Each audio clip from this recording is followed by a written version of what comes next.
Bonjour et bienvenue sur Radio Cessort, votre rendez-vous quotidien avec l'actualité de la cybersécurité. Je suis Marc-Frédéric Gomez et j'espère que vous allez bien. Nous sommes le samedi 19 juillet 2025.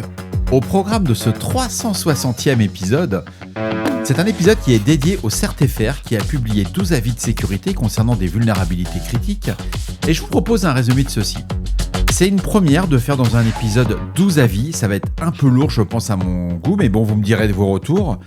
Ce fut beaucoup plus complexe que d'habitude parce qu'il fallait rester dans un message clair et concis. Et j'ai des avis qui ont quand même plus de 100 CVE associés, quoi. Donc bien entendu, vous retrouverez toutes les sources citées dans cet épisode sur le site de radiocessort.org. Et j'en profite pour vous annoncer que la newsletter numéro 20 a été publiée ce matin. Donc je vous recommande fortement de regarder sur LinkedIn ou je mettrai le lien dans la description de l'épisode pour vous abonner.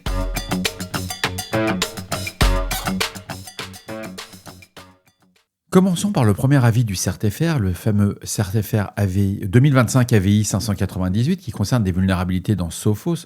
Non, ça ne me va pas. Je vous propose de commencer par le premier avis du CERT-FR, le 2025 AVI 598, qui concerne des vulnérabilités dans Sophos Intercept X. Ces vulnérabilités permettent une élévation de privilèges. Les produits et versions concernées sont le Device Encryption, version antérieure à la 2025.1, l'Intercept X, alors on va dire X ou 10, for Windows Installer version antérieure à 1.22, Intercept X for Windows, les versions antérieures 2024.3.2, il y a les versions FTS, LTS, il y a 3 CVE qui sont référencées, la CVE 2024 13972 et la CVE 2025 7433, ainsi que la CVE 2025 7472. Tous les correctifs sont disponibles dans le bulletin de sécurité de Sophos qui a été publié le 17 juillet 2025 sous la référence Sophos-SA 2025 717-XIX-LPE. Le second avis du CERT-FR, le 2025 AVI 601, concerne de multiples vulnérabilités dans Oracle MySQL. Ces vulnérabilités permettent une exécution de code arbitraire à distance, un déni de service à distance, une atteinte à l'intégrité et à la confidentialité des données. Alors, les différentes versions qui sont affectées sont les versions de MySQL client, toutes les versions de la 8.0 à la 8.042, de la 8.4 à la 8.4.5 et de la 9.0 à la 9.3.0. Il y a aussi MySQL Cluster qui a été impacté, MySQL Enterprise Backup, MySQL... toutes les versions de la 8.0 à la 8.042, la 8.4.0 à la 8.4.5 et la 9.0 à la 9.3. Il y a aussi MySQL Workbench. Donc, le bulletin de sécurité de Oracle MySQL, publié le 15 juillet 2025, contient les correctifs. On a quand même 36 CVE associés à ces différentes vulnérabilités. Donc, c'est vraiment à lire si vous avez du MySQL dans vos systèmes pour obtenir tous les patchs. Le troisième avis du CERT-FR, l'avis CERT-FR 2025 AVI 600, concerne de multiples vulnérabilités dans Oracle Java SE. Certaines de ces vulnérabilités permettent une exécution de code arbitraire à distance, un déni de service à distance, une atteinte à l'intégrité ou à la confidentialité des données, ainsi qu'un contournement de la politique de sécurité. Les systèmes affectés sont Oracle Graal VM Enterprise Edition version 21.3.14, Oracle Graal VM for JDK version, il y a les Oracle Java SE version, ainsi que les Oracle Java SE version 8U451, ainsi que la B50 et la -perf. Tous ces bulletins de sécurité, Oracle a publié les avis ainsi que les correctifs le 15 juillet 2025. Ça contient toutes les mesures de correction. Il y a quand même 18 CVE. Alors, je ne suis pas rentré dans le détail parce que là, l'épisode, il durerait 2 heures. Mais si vous avez du Oracle Graal ou du Oracle Java SE, je vous recommande très, très fortement de lire les différents avis de sécurité. Il y en a quand même quelques-unes qui sont tendues. Mais il n'y a pas encore d'exploitation active à cette heure.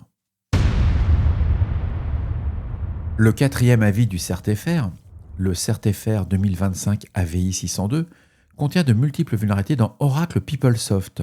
Ces vulnérabilités permettent un déni de service à distance, une atteinte à l'intégrité des données et une atteinte à la confidentialité des données. Alors, les systèmes affectés sont PeopleSoft Enterprise HCM Global Payroll Core.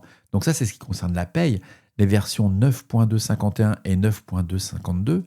la version PeopleSoft Enterprise HCM Human Resources version 9.2, la PeopleSoft Enterprise People Tools version 8.60, 8.61 et 8.62.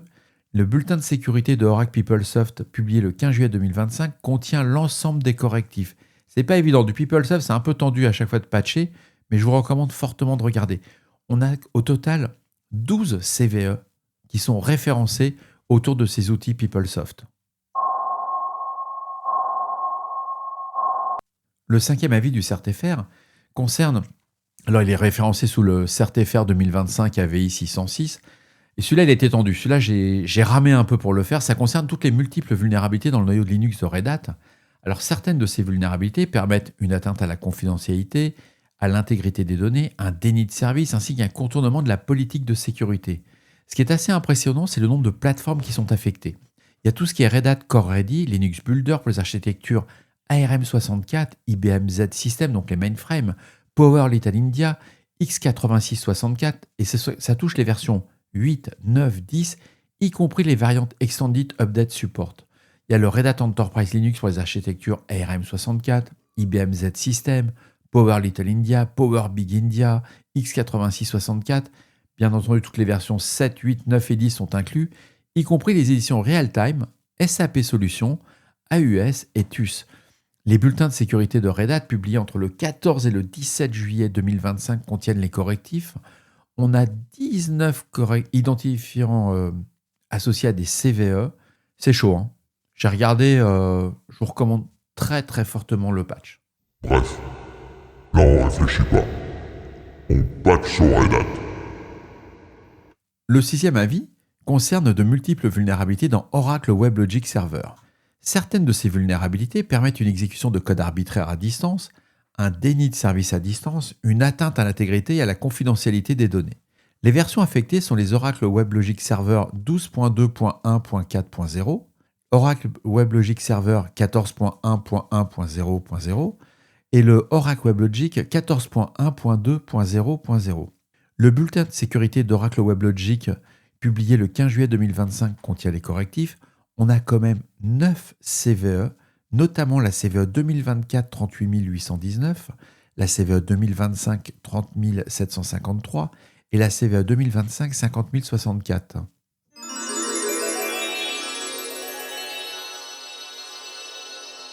L'avis CERT-FR 2025 AVI 608 concerne de multiples vulnérabilités dans les produits IBM. Certaines de ces vulnérabilités permettent une exécution de code arbitraire à distance, un déni de service à distance, une atteinte à la confidentialité ou à l'intégrité des données, ainsi que des attaques du type SSRF, XSS ou CSRF. Les systèmes affectent Cognos Analytics, DB2 Query Management Facility, QRadar Incident Forensic et QRadar SIEM. Il y a du Sterling Connect Direct FTP+, il y a du Sterling Connect Direct tout court, WebSphere Application Server Liberty, du WebSphere Application, du WebSphere Extreme, ainsi que du WebSphere Remote Server. Tous les bulletins de sécurité d'IBM ont été publiés entre le 11 et le 16 juillet 2025. Il y a au total 43 CVE qui ont été référencés. Si vous utilisez des produits IBM, je vous recommande fortement de lire le bulletin. C'est l'avantage des bulletins du CERT-FR. Je fais une petite parenthèse parce qu'il me reste encore 6 à faire. Mais quand on prend les bulletins du CERT-FR, on a un avantage. Au lieu de se cogner tous les bulletins des différents éditeurs, là, on sait qu'il y a quelque chose qui a été identifié, qui est tendu. Alors, ce n'est pas up-to-date. Il y a toujours un délai.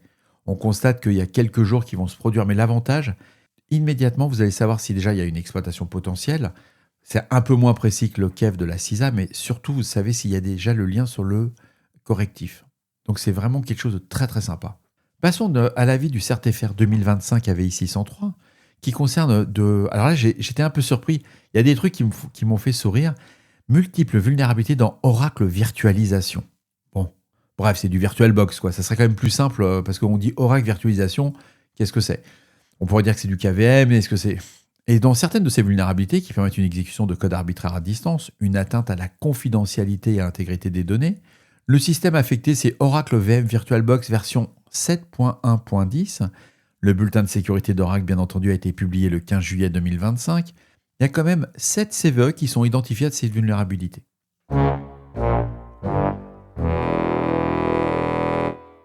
Alors, pour ceux qui utilisent Linux Ubuntu, l'AVI CertFR 2025 AVI 605 concerne de nombreuses multiples vulnérabilités dans le noyau Linux Ubuntu. Certaines de ces vulnérabilités permettent à un attaquant de provoquer une atteinte à la confidentialité des données, un contournement de la politique de sécurité ou un déni de service. Alors, les versions qui sont affectées, c'est les versions 18.04 ESM, les 20.04 ESM, les 22.04 LTS, les 24.04 LTS, ainsi que la 25.04. Les bulletins d'Ubuntu ont été publiés, et parmi les nombreuses CVE documentées, on note, il y en a plus de 100 au total. Alors ce bulletin, celui-là, j'ai pleuré, quoi. Il y avait 100 vulnérabilités. Je les ai pas toutes regardées dans le détail, je vous cache pas, j'ai eu la flemme, j'ai fait apt get update, upgrade, ça a été beaucoup plus simple. J'ai pas trop cherché, mais il y en a quand même 5 qui m'ont retenu l'intention. C'est la CVE 2021 47 191, la CVE 2023 53 034, la CVE 2024 57 981, la CVE 2025 21 704 et la CVE 2025 21 926. Bien entendu, tous les correctifs sont disponibles sur le site officiel d'Ubuntu. Je n'ai pas cherché à comprendre. J'ai fait apt update, apt upgrade, et ça roule ma poule. L'avis CertFR 2025 AVI 597 signale de multiples vulnérabilités dans Grafana. Les risques identifiés sont un contournement de la politique de sécurité et une injection de code indirect à distance de type XSS. Les versions affectées sont toutes les versions antérieures à la 11.3.8 sécurité-01. Les versions 11.4.x antérieures à la 11.4.6 Security 01 et les versions 11.5.6 et les 11.6.3. ainsi que les versions 12.0.2. L'exploitation de ces failles peut compromettre la sécurité des tableaux de bord et exposer les données sensibles par injection de code malveillant dans l'interface web. Les correctifs sont disponibles sur le site officiel de Grafana. Il y a 2 CVE seulement. Alors ça, c'était le bulletin le plus facile à faire. C'est la CVE 2025-6023 et la CVE 2025-6197. L'avis CertFR 2025 AVI 599 signale de multiples vulnérabilités dans Oracle Database Server.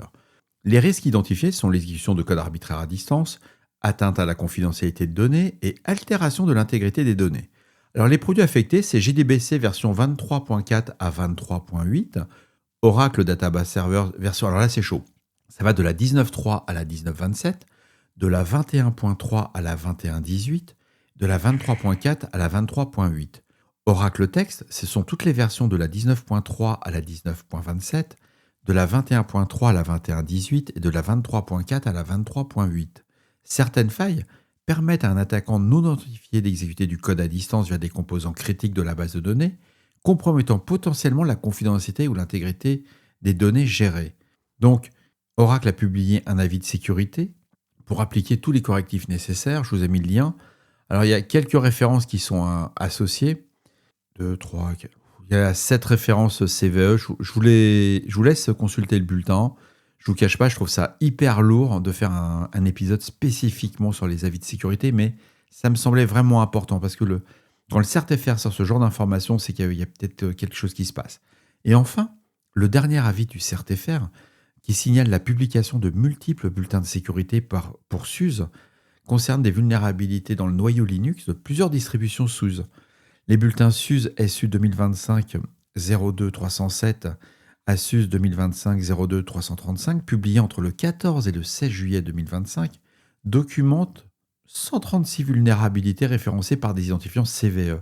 Voilà, j'avoue que si vous avez du SUSE, ça va être sympa à regarder un peu tous les effets de bord qu'il va y avoir. Ces vulnérabilités peuvent entraîner une élévation de privilèges. Bon, là, ça veut dire que vous êtes mort. Un déni de service à distance, une atteinte à la confidentialité ou à l'intégrité des données, ainsi que le contournement de la politique de sécurité. Les systèmes affectés comprennent notamment SUSE Linux Enterprise Server, version 11, SP4 à 15, SP7, SUSE Linux Enterprise Desktop, High Availability, Real-Time, Micro, Live Patching, High Performance Computing, OpenSUSE Leap de la 15.5 et la 15.6, SUSE Enterprise Storage 7.1, SUSE Manager Server, Proxy Retail Branch Server 4.2, et parmi les CVE référencés figure la CVE. Je vous recommande de regarder la 2021 47212, la CVE 2021 47 527, ainsi que les CVE 2022 49 943, la CVE 2023 53 076 et la CVE 2024 53 057. Les correctifs sont bien entendu disponibles ont été publiés par SUSE, ils sont disponibles. Et voilà, cet épisode de Radio Cessord, qui était une première du samedi 19 juillet 2025, touche à sa fin. Il est entièrement dédié à du patch management. J'espère qu'il vous apportera des informations claires et utiles. Je vous ai mis tous les liens dans la description de l'épisode. N'oubliez pas, si vous avez des retours ou des sujets que vous aimeriez voir traités, faites-le moi savoir. Dites-moi, est-ce que ça serait intéressant de faire tous les samedis un épisode, par exemple, sur le patch management ? Il serait beaucoup plus long, ça ne serait pas des épisodes entre 5 et 10 minutes. On dépasserait, mais est-ce que vous aimeriez voir traiter plus en détail ? J'attends vos retours sur le répondeur de Radio Cessord au 07 68 72 20 09. 07 68 72 20 09. D'ici là, restez vigilants, surveillez vos systèmes et surtout, on ne réfléchit pas, on patch, même son Thermomix. On se retrouve demain pour un nouvel épisode, toujours aussi sérieux, mais j'espère qu'on aura un peu plus d'actualité. C'était assez calme, on voit qu'on est rentré dans la période estivale, on est sur la fin, on a atterri sur la fin du mois de juillet, mais ça va être très très calme. Je vous embrasse, au revoir.